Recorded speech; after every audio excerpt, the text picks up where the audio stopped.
بسم اللہ الرحمن الرحیم۔ بنت حوا وائس چینل کے معزز ناظرین، السلام علیکم ورحمۃ اللہ وبرکاتہ۔ ہماری آج کی دلچسپ کہانی کے ساتھ آپ کی بہن حافظہ عذرا حاضر ہے۔ کہانی شروع کرنے سے پہلے ہمارے چینل بنت حوا وائس کو ضرور سبسکرائب کر لیں اور ساتھ ہی بیل کے آئیکن کو بھی پریس کر لیں تاکہ ہماری آئندہ آنے والی اسلامی ویڈیوز کا نوٹیفیکیشن آپ کو ملتا رہے۔ اور ہاں، اگر آج کی کہانی پسند آئے تو لائک اور کمنٹ کرنا مت بھولیے گا۔ ناظرین، ایک دفعہ کا واقعہ ہے کہ حضرت غوث اعظم رحمۃ اللہ علیہ اپنے خانقاہ میں بیٹھے ہوئے عبادت میں مشغول تھے کہ اچانک ایک آدمی روتا پیٹتا ہوا وہاں پہنچا اور کہنے لگا کہ سرکار، میری عزت کا جنازہ نکل گیا، میں برباد ہو گیا۔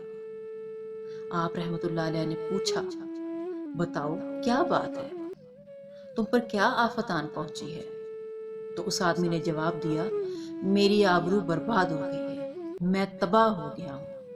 سرکار، میری اکلوتی بیٹی ہے، بہت نیک اور خوبصورت ہے، میں نے اپنی بیٹی کی تعلیم و تربیت گھر پر ہی کی ہے، وہ گھر سے باہر کسی کام کے لیے بھی نہیں جاتی۔ میری بیٹی کا نام فاطمہ ہے۔ سرکار، میری بیٹی میری اجازت کے بغیر کہیں نہیں جاتی، لیکن آج جب میری بیٹی چھت پر گئی تو وہ چھت سے واپس نہیں آئی۔ میری چھت کی دیواریں اتنی اونچی ہیں کہ وہاں سے کہیں نہیں جا سکتی، لیکن پھر بھی میں نے اپنے دل کو تسلی دینے کے لیے اپنے آس پڑوس اور رشتہ داروں کے ہاں پتہ کروا لیا ہے، لیکن وہ کہیں بھی موجود نہیں ہے۔ سرکار، مجھے میری بیٹی کا پتہ کروانا ہے، مجھے فکر ہے کہ اس کے ساتھ کہیں کچھ ہو نہ گیا ہو، کہیں کسی ظالم کے ہتھے نہ چڑھ گئی ہو۔ حضرت غوث اعظم رحمۃ اللہ علیہ نے کہا، ٹھہرو، اور آپ نے اپنی آنکھیں بند کر لیں اور کچھ ہی دیر کے بعد اپنی آنکھیں کھول لیں اور اس آدمی سے کہا، اطمینان رکھو، تمہاری بیٹی اللہ کے حکم سے آج ہی مل جائے گی، زندہ اور آبرو کے ساتھ ملے گی۔ پھر حضرت غوث اعظم رحمۃ اللہ علیہ نے فرمایا، کیا تمہیں کرک کے ویرانے کا پتہ ہے؟ اور اس آدمی نے کہا، سرکار، وہ تو بہت ہی بھیانک جنگل ہے، بڑا دہشت ناک جنگل ہے، دن میں بھی وہاں جاتے ہوئے ڈر لگتا ہے۔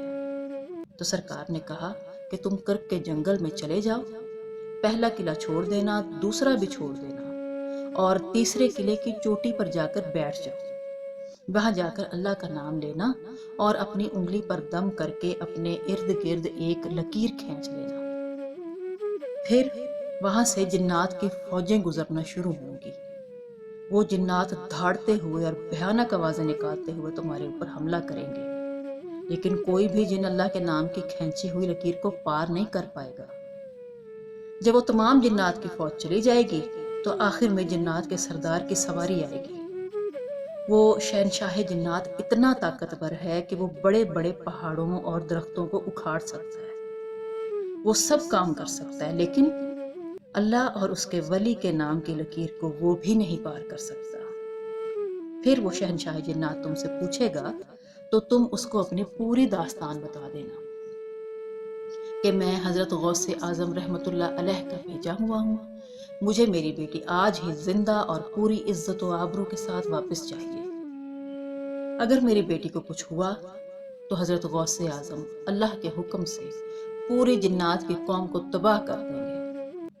وہ آدمی جیسا کہ اسے کہا گیا تھا کرک کے جنگل کی طرف چل دیتا ہے، 2 قلعے چھوڑنے کے بعد تیسرے قلعے پر بیٹھ جاتا ہے، وہاں اسے ویرانے میں اللہ کا نام لے کر اپنی انگلی پر دم کر کے اپنے چاروں طرف ایک دائرے کی شکل میں لکیر کھینچ لیتا ہے۔ جنات کی فوج گزرنا شروع ہو جاتی ہے، بڑے بڑے خطرناک جن گزرتے رہے اور اس پر حملہ کرنے کی کوشش کرتے رہے، لیکن اللہ کے نام سے کھینچی ہوئی لکیر کو چھوتے ہی اس سے ٹکرا کر واپس بھاگ جاتے۔ سارے جنات کی فوج چلی گئی۔ آخر میں شہنشاہ جنات کی سواری آتی ہے، وہ اپنی پوری شان و شوکت کے ساتھ آ رہا تھا۔ جب اس نے اپنے راستے میں ایک انسان کو بیٹھے ہوئے دیکھا تو شیر کی طرح دھاڑتے ہوئے اور ہاتھی کی طرح چنگھاڑتے ہوئے اپنی پوری طاقت کے ساتھ اس آدمی پر حملہ کرنے کے لیے آگے بڑھا، لیکن جیسے ہی اس لکیر سے ٹکرایا وہیں پر گھٹنے ٹیک کر بیٹھ گیا اور اس آدمی سے پوچھنے لگا، تو کون ہے اور کہاں سے آیا ہے؟ اس آدمی نے اپنی پوری داستان اس کے سامنے میں پیش کی کہ اے جنات کے بادشاہ، مجھے حضرت غوث اعظم رحمۃ اللہ علیہ نے بھیجا ہے۔ میری بیٹی چھت پر گئی تھی اور وہاں سے غائب ہو گئی ہے، کوئی جن اسے اٹھا کر لے گیا۔ مجھے میری بیٹی آج ہی زندہ سلامت اور پوری عزت کے ساتھ واپس چاہیے۔ جب شہنشاہ جنات نے حضرت غوث اعظم رحمۃ اللہ علیہ کا نام سنا تو اپنی فوج کو واپس بلایا، اور واپس بلانے کے بعد انہیں کہا کہ یہ آدمی حضرت غوث اعظم رحمۃ اللہ علیہ کا بھیجا ہوا ہے، اس کی بیٹی گم ہو گئی ہے۔ تم پوری دنیا میں پھیل جاؤ، سمندروں میں اتر جاؤ، کنووں کی گہرائیوں میں جاؤ، پہاڑوں میں، ویرانوں میں اور جنگلوں میں تلاش کرو، آبادی میں تلاش کرو، جیسے بھی ہو اس لڑکی کو اور اسے اٹھا کر لے جانے والے جن کو میرے سامنے لے کر آؤ۔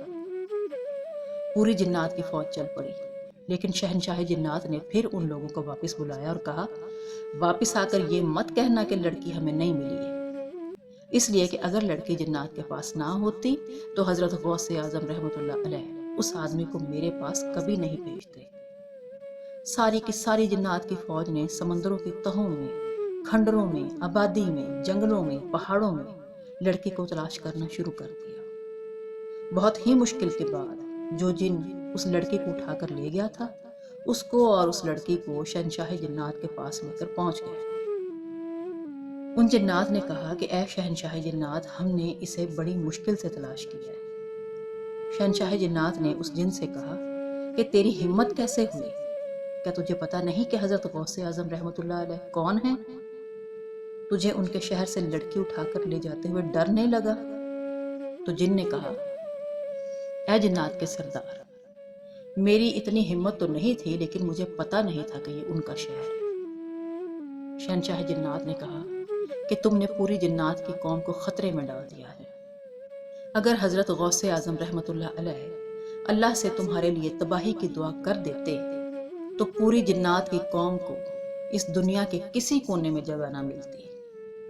شہنشاہ جنات نے اتنا کہہ کر ایک جلاد جن کو بلایا اور اسے حکم دیا کہ اس جن جس نے لڑکی کو اٹھایا تھا، اس کی گردن کو دھڑ سے الگ کر دو، اس کو قتل کر دو، اور اس لڑکی کو حضرت غوث اعظم رحمۃ اللہ علیہ کے بھیجے ہوئے بندے کے حوالے کر کے کہا، یہ لو اپنی بیٹی اور شیخ صاحب کی بارگاہ میں میرا سلام پیش کرنا۔ تمہاری بیٹی آج ہی پوری عزت کے ساتھ تمہیں واپس مل گئی۔ شہنشاہ جنات اتنا کہہ کر واپس چل پڑا تو پیچھے سے اس آدمی نے آواز دی کہ اے شہنشاہ جنات، ذرا میری بات تو سنو۔ تو اس نے کہا، بولو کیا بات ہے؟ تو اس آدمی نے پوچھا کہ بتاؤ، کیا تم لوگ بھی حضرت غوث اعظم رحمۃ اللہ علیہ کو اللہ تعالیٰ کا ولی مانتے ہو؟ تو شہنشاہ جنات نے کہا، حضرت غوث اعظم رحمۃ اللہ علیہ کو جس طرح انسان اللہ کا ولی اور دوست مانتے ہیں، اسی طرح جنات بھی یہ تسلیم کرتے ہیں کہ وہ اللہ تعالیٰ کے بہت بڑے ولی اور دوست ہیں۔ دوستو، اگر آج کی ویڈیو اچھی لگے تو کمنٹ کر کے ضرور بتائیے گا، میں آپ کے کمنٹ کا جواب ضرور دوں گی۔ اگلی ویڈیو تک کے لیے خدا حافظ۔